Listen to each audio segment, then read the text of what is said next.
Good morning to all 10th class students. We will continue the chapter Making of a Global World. Yesterday we have studied till this para that indentured laborers have very few legal rights. Now we will study further. But workers discovered their own ways of surviving. Many of them escaped into the wilds, though if they caught they faced severe punishment.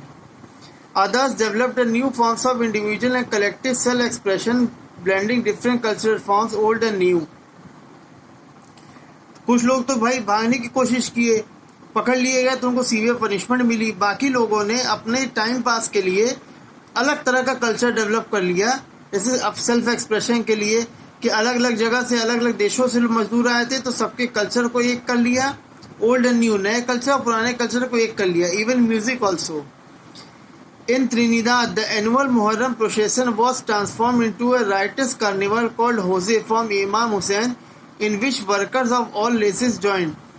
जैसे मुहर्रम मनाया जाता है वहाँ पे annual carnival, rights carnival का मतलब होता है कि जैसे कि दंगा हो जाता है. दंगा का मतलब होता है ना कि बल फोड़ना या जो भी खून बहाने वाला होता है. किसके दुख में? इमाम साहब के दुख में होता था, इमाम हुसैन के लिए. उसको बोलते थे मुहर्रम, एनुअल मुहर्रम प्रोसेशन को होजे. इन विच और हर जाति के, हर धर्म के वर्कर्स उसमें पार्टिसिपेट करते थे. Similarly the protest religion of Rastafarianism made famous by the Jamaican rock star Bob Marley is also said to reflect social and cultural links with Indian migrants to the Caribbean. एक तरह का protest religion बना था protest करने के लिए, उसका नाम था रास्ताफेरियनिज्म.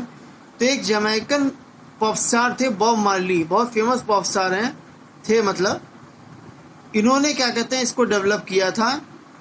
ठीक है. और किसके साथ? कल्चरल लिंक इंडियन माइग्रेंट्स थे और जो करीबियन यानी कि जो वेस्ट इंडीज के माइग्रेंट्स थे उनको मिला के एक अलग तरह का म्यूजिक बनाया गया जिसको बोला जाता था चटनी म्यूजिक. जैसे चटनी में हम लोग धनिया, मिर्ची, सब तमाम चीज़ें मिला के पीसते हैं, इसी तरह से चटनी म्यूजिक में हर तरह का जितना भी म्यूजिकल फॉर्म थे, कहीं के ड्रम, कहीं के ट्रम्पेट, कहीं के ढोलक, तबला, इस सब मिक्स करके एक म्यूजिक बनाया गया था. उसका नाम था चटनी म्यूजिक. कहाँ पॉपुलर था? त्रिनिदाद एंड गायना is another creative contemporary expression of the post-indenture experience.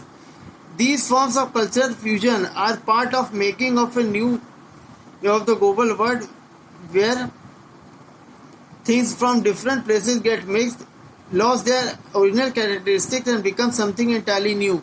तो ये जो कल्चरल लिंक्स थे, जो नए नए आविष्कार हो रहे थे, इसमें हो क्या रहा था, जो अलग अलग जगह के कल्चर और म्यूजिक था सब एक जगह मिल रहे थे, एक दूसरे के साथ मिक्स हो रहे थे और अपना ओरिजिनल फॉर्म खो के एक नई चीज़ बन जा रहे थे.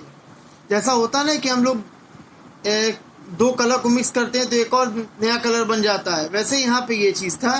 यानी दो कलर को हमने मिक्स किया, जैसे हरा कलर है, येलो कलर का मिक्स कर रहे हैं तो ब्लू कलर बन जाता है. यानी हरे कलर और येलो कलर का आइडेंटिटी खत्म हो गई और एक नया कलर ब्लू कलर बन गया. वैसे यहाँ पे भी था कि कई तरह के जो म्यूजिक फॉर्म है वो अपनी आइडेंटिटी खो के एक दूसरे के साथ मिक्स होके एक नई चीज़ बनते हैं.